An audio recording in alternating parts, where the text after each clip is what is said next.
नमस्कार बंधुरा आमी नीलिमा सबाई केमन आछेन आशा करी भालो आछेन। आमी आज बानिয়েছি इचड़ आलू निरामिष रेसिपि और आजकेर रेसिपिटी केमन भावे बानालाम पुरो भिडियोटी सकले देखबेन आशा करी भालो लागबे। एखाने इचड़ आलू भालोभावे केटे धुए रेखेছি परिष्कार करे कड़ा बसिए दिয়েছি कड़ार मধ্যে तेलও দিয়ে দিয়েছি। तेल गरम হয়ে গেলে इचड़ार आलूटा दिए दिलाम। इचड़ार आलूटा भालोभावे भेजे नेब। एर मধ্যে लवण दिए देब।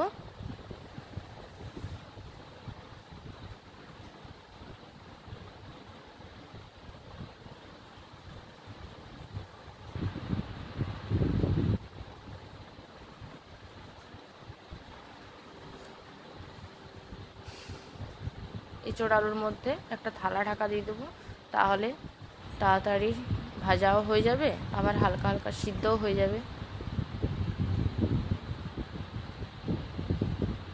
আর আমি ইচড় রান্না করলেই ভেজে রান্না করি।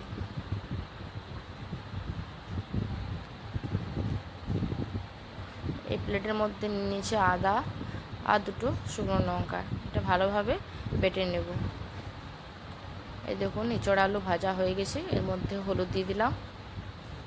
হলুদ দিয়ে একটু নাড়াচাড়া করার পর ইচড় আলু ঢেলে নেব।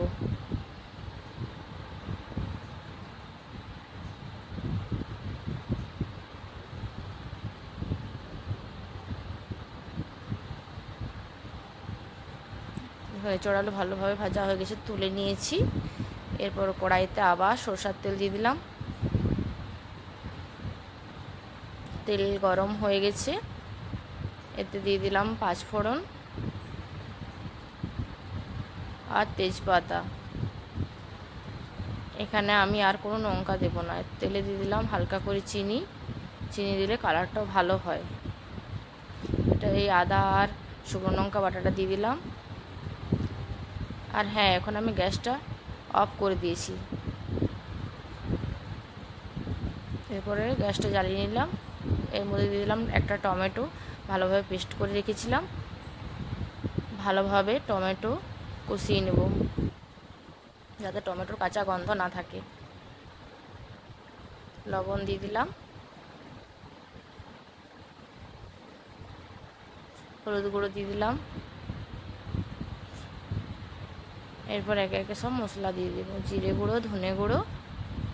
আর আমি কোনো মশলা দেব না এর মধ্যে।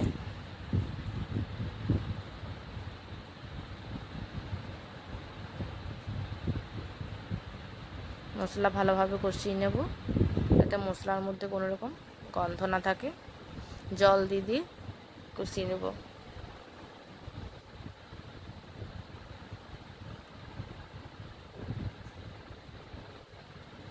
আর আমি এর মধ্যে দিয়ে দেবো গরম জল, ওই জন্য গরম জল বসিয়ে দিয়েছি। যখন মশলা ভালোভাবে কষানো হয়ে গেছে, ওর মধ্যে ইচড় আলু দিয়ে দিলাম। ইচড় আলুটাও মশলার সাথে কষিয়ে নেব ভালোভাবে।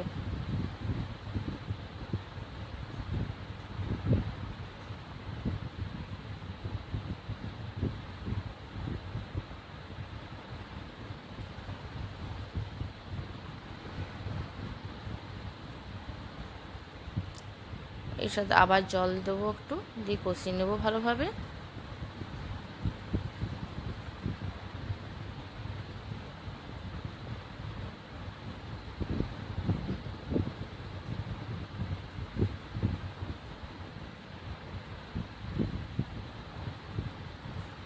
এই দেখুন বন্ধুরা, ভালোভাবে কষিয়ে নিলাম ইচড় আলু। এর মধ্যে দিয়ে দেব, তেল ছেড়ে দিয়েছে, কষানো হয়ে গেছে ভালোভাবে। এর মধ্যে দিয়ে দেব গরম জল। গরম জলটা দেওয়ার সময় দেখানো হয়নি। এরপর গ্যাসটাকে বাড়িয়ে দিলাম, জলটা ভালোভাবে ফুটে উঠুক।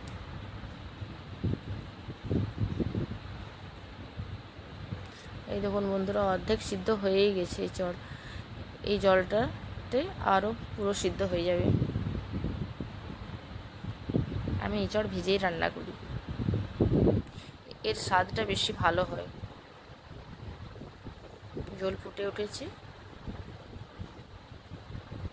এরপর গ্যাসটা কমিয়ে দেবো।